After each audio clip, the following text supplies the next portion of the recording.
I have this really cool tool it's about the size of your phone, and actually I have a couple of them. One of them is orange. It has this very unique plug on it, and if you stick it under the dash in your car, it'll tell you all the problems with your ECM, your onboard computer module, the electronic computer module, or control module, as most people would call it, that tells your spark plugs when to fire and how much air it needs and what kind of fuel it needs and all that kind of stuff. I also have a bigger one that's light blue in color. It has exactly the same connection on the end of it. And if you plug it in, it actually rewrites the codes inside the bag. It doesn't just read them. It completely changes the codes inside the ECM and causes the car to run differently. Welcome to Leading Leaders Podcast. 5-minute videos, 5 days a week. I'm Loren Norris with Leading Leaders Podcast. See, one of those is called an OBD2 reader, and that's all it does is it reads. It just tells you what you already know. There's something wrong with my car, that little light is blinking on the dash, I need to do something. It does give you a little insight into what you might need to fix to change the problem, but basically it just tells you, hey, there's a problem, you might look over here. The other one, though, is specifically designed to rewrite things like ignition timing and how much fuel is received and when the transmission shifts, all the things that the computer controls in your car to get more horsepower, to get more torque, to get better fuel economy. See, the challenge with the one that makes everything super awesome is when I bought it, it was for a 7.3 liter diesel engine in my Ford Excursion, which I don't have anymore because my wife decided to drive it upside down on the ice one day. But here's what I know about people and how they're like those two devices. See, we find ourselves in a world of social media where opinions are quickly squashed by ridicule. I mean, you can't have an opinion if the majority of people, yes, that's called a raw democracy, if the majority of people don't agree with your opinion, you're not allowed to have it. And if you do have it, you can't express it. Which means, in that case, social media works like the OBD2 reader. It might tell you there's a problem, but there's no fix, there's no solution, and you really can't input anything into it. It just reads. Social media, very much like that, only likes to tell you how things are going to be. Political circles, religious circles, thought circles, thoughtless circles, we've seen them all. The challenge is, if you don't have an opinion that you're willing to express, then how are you different than anybody else? I mean, if you're just like everyone else, what's the point of your being here?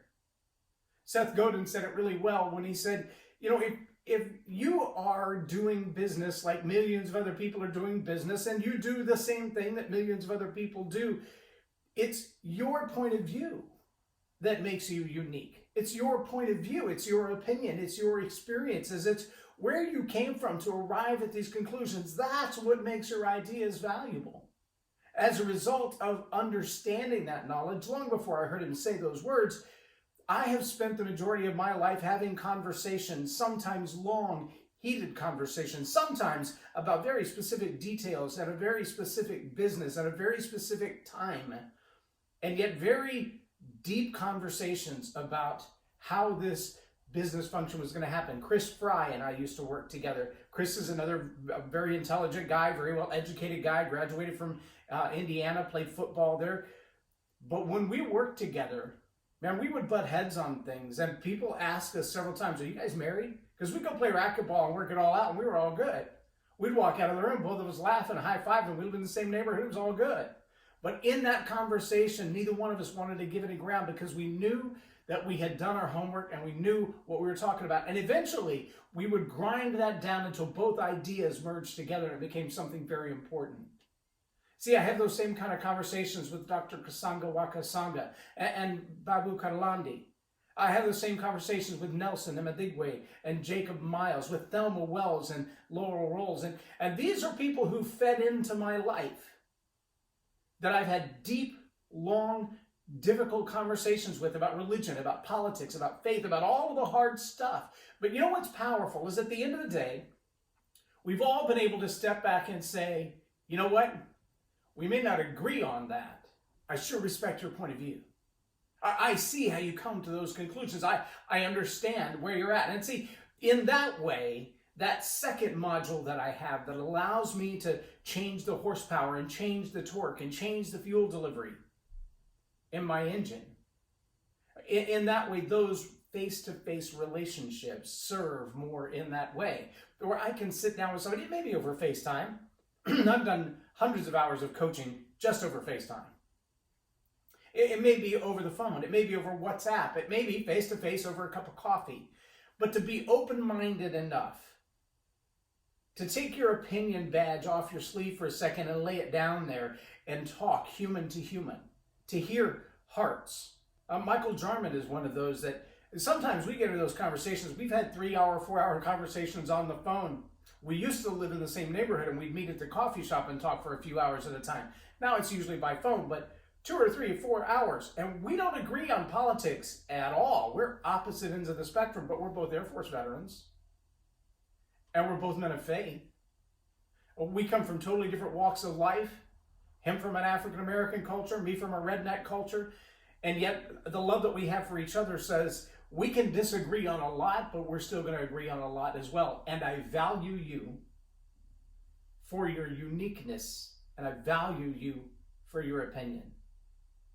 It was very refreshing to hear Seth Godin say, in business today, when there are millions of people who can do what you do because the barrier to entry is so low, what makes you special, what makes you unique, what makes you powerful is your point of view.